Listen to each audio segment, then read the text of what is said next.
रूस का S-400 दुनिया का एक सबसे बेहतर एयर डिफेंस सिस्टम है। रूस के साथ चीन और भारत भी इस सिस्टम का इस्तेमाल करते हैं।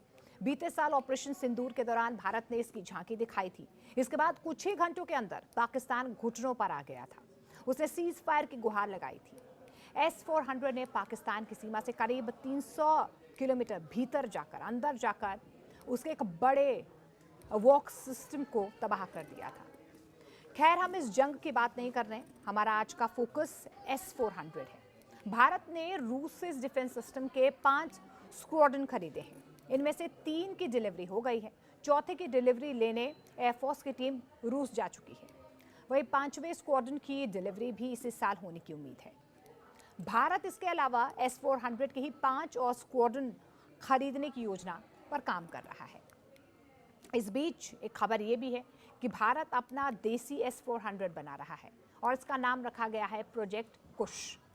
इस डिफेंस सिस्टम को DRDO विकसित कर रहा है। ये कई मामलों में S-400 से बेहतर सिस्टम है। इसको पूरी तरह से भारतीय एयरफोर्स की ज़रूरत के हिसाब से डेवलप किया गया है। एयरफोर्स ने पहली बार में ही इस सिस्टम के 5 स्क्वाड्रन के ऑर्डर भी दे दिए हैं। सबसे बड़ी बात तो ये है कि इस सिस्टम की लागत S-400 की तुलना से बिल्कुल कम है, यानी कि आधी से भी कम है। ऐसे में रूस के चेहरे पर हैरानी साफ नजर भी आ रही है। रूस के हथियार कारोबार के लिए S-400 एक सबसे प्रीमियम हथियार है। S-400 की तुलना में कुश न सिर्फ लागत में कम है, बल्कि ये राष्ट्रीय संप्रभुता, सॉफ्टवेयर स्वतंत्रता और लॉन्ग टर्म मेंटेनेंस के मामले में भी कहीं बेहतर है। भारत ने 2018 में रूस से S-400 के 5 स्क्वाड्रन की डील की थी। उस वक्त उसकी लागत करीब 5.45 अरब डॉलर, यानी कि करीब 45,000 करोड़ रुपए थी। वही प्रोजेक्ट कुश के 5 स्क्वाड्रन की कीमत सिर्फ 21,700 करोड़ रुपए है, यानी ये लागत आधी से भी कम है। ये बजट ना सिर्फ सिस्टम की खरीद पर हो रही, बल्कि इसके इस्तेमाल, यानी कि इसमें इस्तेमाल होने वाली मिसाइलें भी काफ़ी सस्ती हैं। ये कुश सिस्टम 3 लेयर वाली इंटरसेप्टर मिसाइलों पर आधारित है। इसमें M1 मिसाइल की रेंज 150 किलोमीटर, M2 मिसाइल की रेंज 250 किलोमीटर और सबसे भारी M3 मिसाइल की रेंज 350 से 400 किलोमीटर के बीच है। इन मिसाइलों की कीमत 40 से 50 करोड़ के बीच है, जबकि S-400 की रूसी मिसाइलों की कीमत करीब 100 करोड़ रुपए है।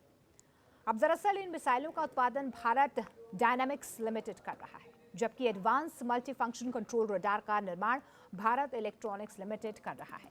ये दोनों कंपनियां dual pulse solid rocket Motors जैसी उन्नत तकनीक का इस्तेमाल कर रही हैं।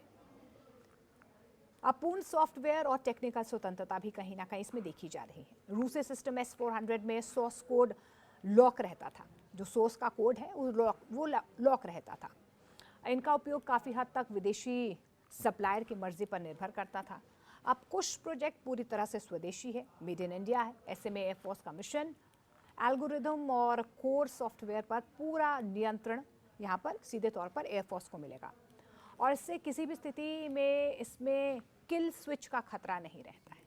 इसमें सबसे बड़ा फ़ायदा ये है कि अगर दुश्मन नई स्टेल्थ टेक्नोलॉजी या इलेक्ट्रॉनिक वॉरफेयर का इस्तेमाल करता है तो भारत अपना रडार डिटेक्शन और ट्रैकिंग सॉफ्टवेयर तुरंत अपडेट कर सकता है। उदाहरण के तौर पर देखिए, अगर चीन अपने 5वीं पीढ़ी के J-20 या J-35 फाइटर जेट का इस्तेमाल करे तो ये डिफेंस सिस्टम तुरंत अपने रडार डिटेक्शन और ट्रैकिंग सॉफ्टवेयर को अपडेट कर देंगे। इस मामले में भी कुश S-400 से काफ़ी आगे है। दरअसल लाइफ साइकिल इकोनॉमी का मतलब ये है कि एक सिस्टम को उसकी पूरी उम्र तक ऑपरेट करने में आने वाला खर्च। S-400 और कुश जैसे बेहद आधुनिक एयर डिफेंस सिस्टम 25 से 30 सालों तक अपनी सेवा देते हैं।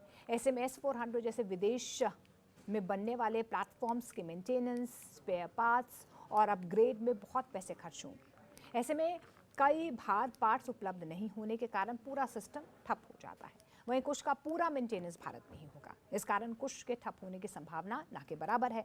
इस मामले में भी कुश S-400 से काफ़ी आगे है।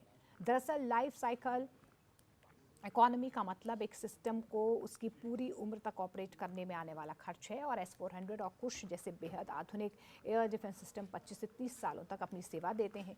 ऐसे में S-400 जैसे विदेशी प्लेटफॉर्म्स के मेंटेनेंस, स्पेयर पार्ट्स, अपग्रेड में बहुत पैसा खर्च होता है, लेकिन कई बार ऐसे पार्ट्स भी होते हैं जो उपलब्ध नहीं होते हैं, जिसकी वजह से पूरा सिस्टम ठप हो जाता है। वहीं कुछ का पूरा मेंटेनेंस भारत में ही होगा, तो इसकी संभावना तो बेहद ही कम है। कि जो कुश के स्पेयर पार्ट्स हैं वो नहीं मिलेंगे। अब इसके अलावा कुश को integrated air command and control system के साथ सहजता से इंटीग्रेट किया गया है। इसे नेटा अवॉक्स भविष्य के अवॉक्स तेजस मार्क 2 देसी फाइटर जेट और ग्राउंड रडार के साथ तुरंत डेटा शेयर किया जा सकेगा। प्रोजेक्ट कुश की रफ्तार कितनी है? देखिए, भारत ने प्रोजेक्ट कुश को बेहद तेज गति से विकसित किया है। इस साल के शुरू में इसमें M1 इंटरसेप्टर का फ्लाइट टेस्ट पूरा हो गया है। रिपोर्ट्स के मुताबिक M1, M2 और M3 वेरिएंट 2028 से 2030 के बीच सेना को सौंपे भी जाएंगे। अगर भारत के सिस्टम 100% सफल हो जाते हैं तो ये मित्र देश रूस के लिए एक बहुत बड़ी चुनौती होगी। भारत का ये सिस्टम काफ़ी सस्ता है, ऐसे में संभावना यही है कि कम बजट वाले मुल्कों के लिए भारत ने एक शानदार एयर डिफेंस सिस्टम को विकसित किया है। भारतीय वायुसेना यानी कि इंडियन एयरफोर्स ने इस प्रोजेक्ट की अहमियत को समझते हुए शुरुआत में ही इसके 5 स्क्वाड्रन को मंजूरी भी दे दी है। रिपोर्ट्स के मुताबिक इनकी डिलीवरी 2028 से 2030 के बीच शुरू होने की संभावना है। खास बात तो ये है कि भारत पहले ही रूस से S-400 के 5 स्क्वाड्रन खरीद चुका है, जो देश की एयर डिफेंस क्षमता को मजबूत कर रहा है। देखिए, रिपोर्ट्स के मुताबिक इनकी डिलीवरी 2028 से 2030 के बीच शुरू होने की संभावना है। खास बात तो ये है कि भारत पहले ही रूस से S-400 के 5 स्क्वाड्रन खरीद चुका है, जो देश की एयर डिफेंस क्षमता को मजबूत कर रहे हैं। अब भारत की योजना और भी बड़ी है। आने वाले वक्त में देश S-400 के 5 और स्क्वाड्रन और साथ ही प्रोजेक्ट कुश के 5 अतिरिक्त स्क्वाड्रन खरीदने की तैयारी कर रहा है। यानी कि कुल मिलाकर भारत के पास भविष्य में कम से कम 20 अत्याधुनिक एयर डिफेंस सिस्टम होंगे, जो दुश्मन के किसी भी हवाई खतरे को नाकाम करने में सक्षम होंगे। प्रोजेक्ट कुश की सबसे बड़ी ताकत इसकी मल्टी लेयर डिफेंस क्षमता मानी जा रही है, जो एक साथ कई टारगेट्स को ट्रैक और इंटरसेप्ट कर सकती है। इसके जरिए भारत न सिर्फ अपनी सीमाओं की सुरक्षा को और ज़्यादा मजबूत करेगा, बल्कि रक्षा क्षेत्र में आत्मनिर्भरता यानी कि मेक इन इंडिया को एक नई ऊंचाई यहाँ से मिल सकती है। देखिए, कुल मिलाकर प्रोजेक्ट कुश सिर्फ एक डिफेंस सिस्टम नहीं, बल्कि भारत की बढ़ती सैन्य ताकत और तकनीकी आत्मनिर्भरता का मजबूत संकेत है, जो आने वाले वक्त में देश की सुरक्षा को एक नए स्तर पर ले जा सकता है।